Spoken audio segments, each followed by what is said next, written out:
Good morning, good afternoon, or good evening, wherever you happen to be. Welcome to I Am Practically Spiritual Podcast, Episode 8. And once again, we are thrilled to announce that today's episode is sponsored by the Love Ladders, a collection of jewelry and small sculptural works where every piece shines as a reminder of love's true presence.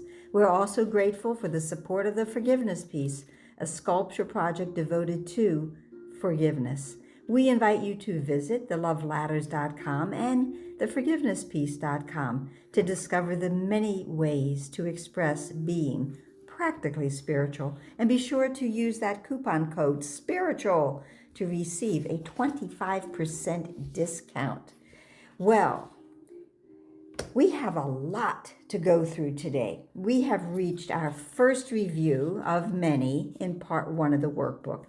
And if this is your first time going through the workbook, you might not know that we review 5 lessons each day in this review. And this could make for a very, very long podcast.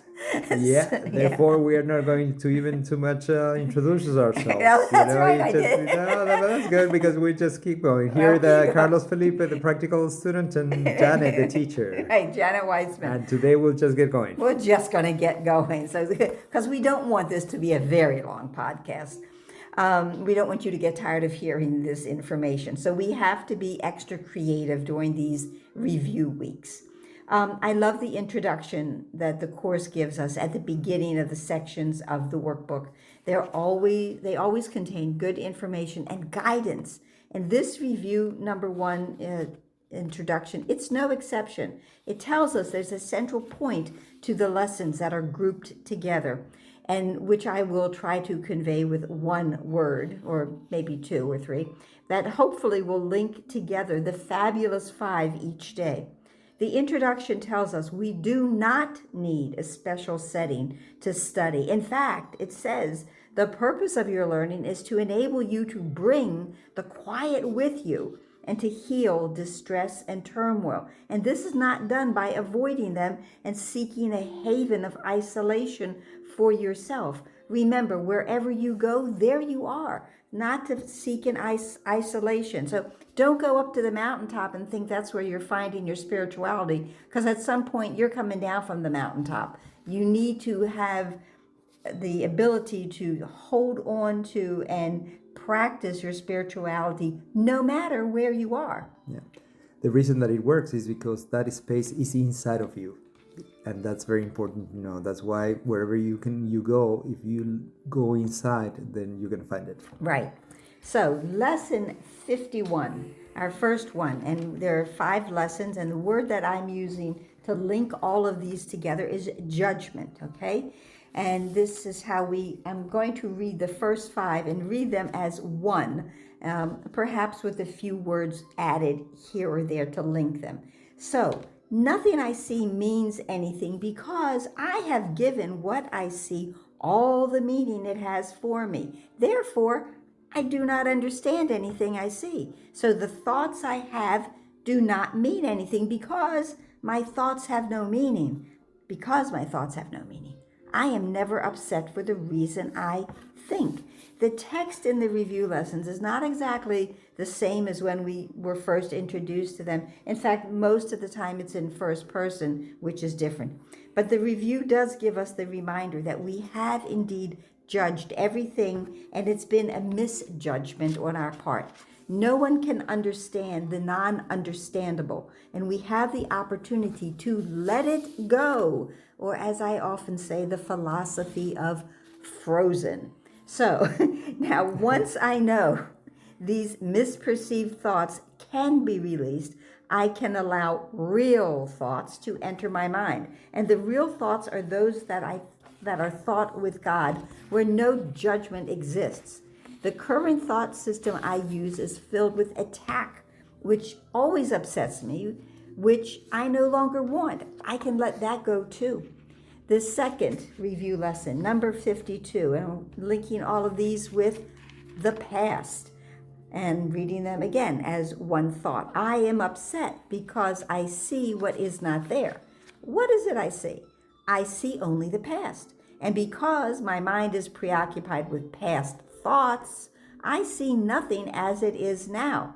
There's no way my thoughts can mean anything. Wow, that's an amazing way when you put it like that. It's so great to be able to just see it in one paragraph.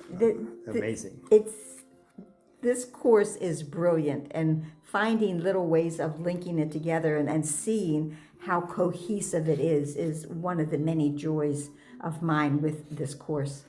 Okay, so what is not there, but I think are the illusions that I've made up in my mind. They're not real, and no matter how much credence I try to give them, I cannot give them reality. And the good news is my illusions will not change God's creation or anything in it. That's very good news.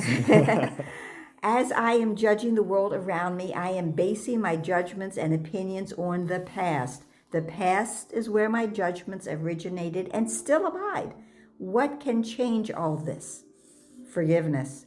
By forgiving myself, and we always forgive ourselves first, that was from lesson 46, I begin to remember and reconnect with my truth, who I am, what I am. Forgiveness unclouds my seeing, and thus I now see the loveliness around me. What am I always thinking about? Well, as it turns out, it's the past. My mind, as well as yours, can only think of one thing at a time, not multitasking, monotasking. So if I'm preoccupied with the past, I block out the present. And the present, it's a gift, you know. If I give away the past, then the now can happen. I've made room for it. Forgiveness is giving away the past. I cannot see what is here and now if I am only seeing the past. And since I cannot actually see the past, I'm not seeing anything at all. My choice is to see or not to see.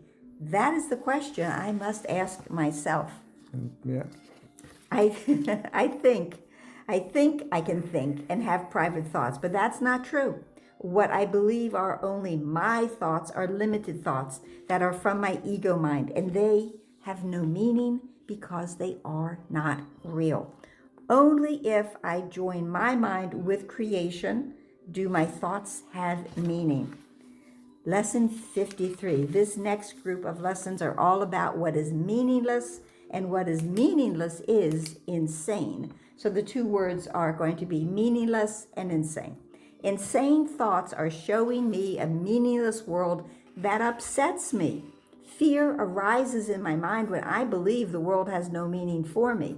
But then I remember God does not create anything that is meaningless. So all of the images that I see only reflect my thoughts. Remember about cause and effect. Well, when my thoughts have no real substance, then what they will make will be an effect of that. So I do not have real thoughts, and with them, and only with real thoughts, because I do have real thoughts, and only with them can I see a real world. Thoughts with no substance or foundation are upsetting, and my mind does not thrive in chaos. My mind needs peace, and peace cannot be found in chaos. I do not have to see or live in a meaningless, insane world. Fear is part of an insane, meaningless world. I would have to be insane because there is nothing dependable or hopeful in an insane world. I do have to accept that I have given this world seeming reality, but as always, I can choose again. I can put my trust and faith in reality when I remove them, my trust and my faith, when I remove them from illusions. So this is this part of the review. This is a favorite lesson, that God did not create a meaningless world. Nothing God creates is without meaning, because God is the source of meaning. What has meaning is real and resides within the mind of God, which I am part of. You are too. I do not have to experience the effects of a meaningless world. I have the power to decide with God. And every thought I have makes an image that I see in this insane world. And this explains the pain and the suffering that I perceive in this world. My real thoughts, those that I share from the mind of God, will show me a light-filled world, and it is God's will and mine that I experience the real world and not a meaningless one. Yeah, so if we experience a meaningless world and an insane world, is that we are looking at it from the ego lenses, right? Yes. Yeah, And our mind is, we're not identifying our mind as being part of God's. So 54. So today's review is all about thinking and seeing. And just reading the titles as they appear gives us a complete and cohesive lesson about the connections between thinking and seeing. I have no neutral thoughts. I see no neutral things. I'm not alone in experiencing the effects of my seeing, and I'm not alone in experiencing the effects of my thoughts. And I am determined to see. Something that is neutral is thought to have no power, but every thought has power. It makes or creates, there's that difference, on some level. So once more, the world I experience is established from the source of my thinking. I can see the false or the true, one way or the other, not both at the same time. Descartes said, I think, therefore I am. Well, this lesson reflects the truth. Life is thought. How what I think will show me my world, and I can change it by changing my thoughts. There are no private thoughts. There is no private world. Every thought is shared, even the thought of separation, and what we share, we will always strengthen. So that thought of separation was shared, and then we strengthened it and seemed to make it real. So that's the part of the collective ego, that is, we share this illusion and Right. we share this world. Right. The Course refers to the shared illusions. And since that is true, and it is, I will choose to share real thoughts of healing and peace. Others will experience them with me as they see the effects of that. Now, here's a great line from the review of Lesson 19. Everything I think or say or do teaches the universe. Therefore, I have power to influence and change all minds as I change mine. I want to witness the change in this world, to really see the change is indeed possible. Love can replace fear. Laughter can replace all tears, and loss can be replaced by abundance. When this happens, the real world will be seen, and that will be the will of God. So we've made it now to 55.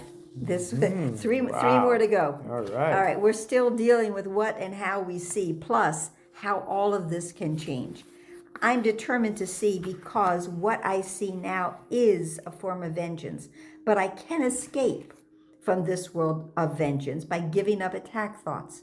I truly don't perceive my own best interests because I do not know what anything is for.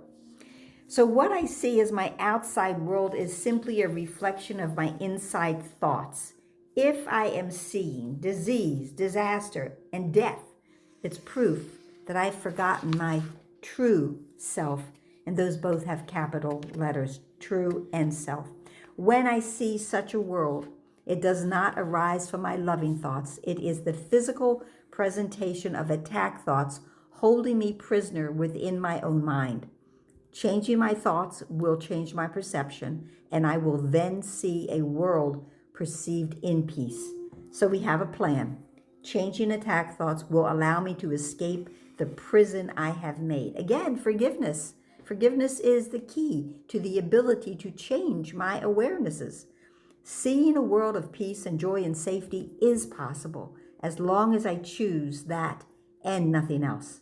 The key to knowing what is best for me is predicated on my knowing who I am.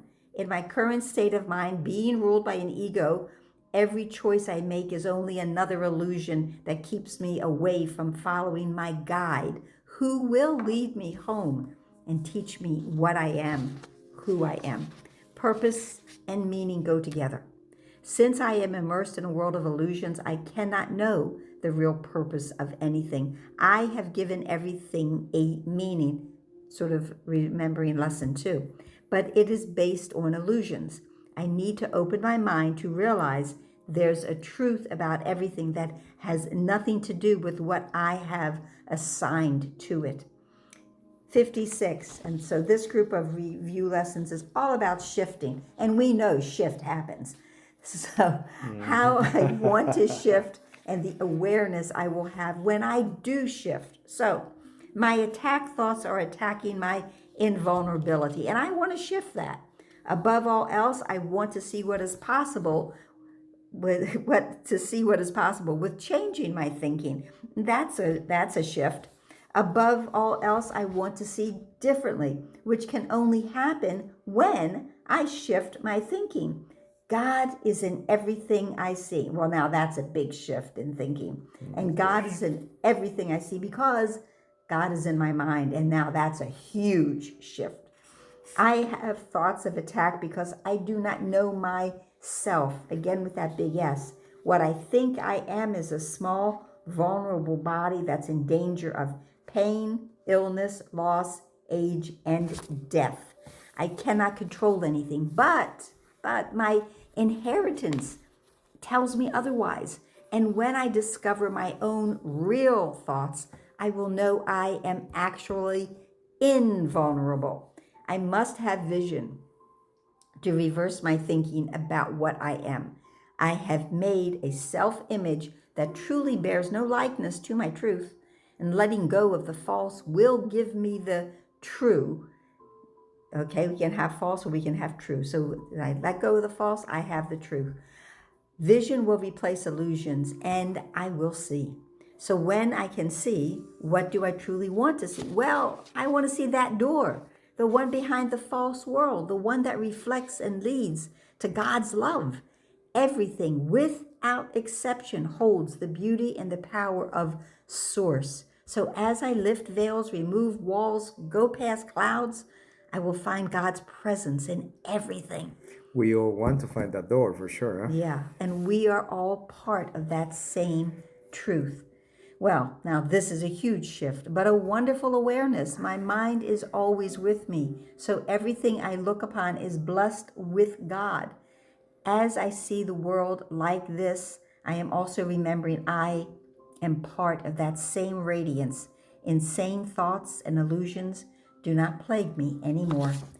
And lesson 57. Okay, there's a progression in today's lessons from denial to acceptance. And it's all about getting to freedom from ego land. I cannot be a victim of the world I see because I have invented the world I see. So there must be another way of looking at the world. Now I realize I can see peace instead of this because my mind is part of God's, so I am very holy. I can undo this world and loosen the chains that seem to keep me here. When I realize when I drop off the chains is that prison door is open and always has been.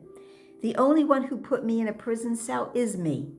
I have not realized as a child of God, I must be free. I was created in freedom, and that's not changed. My freedom is assured no matter what I think.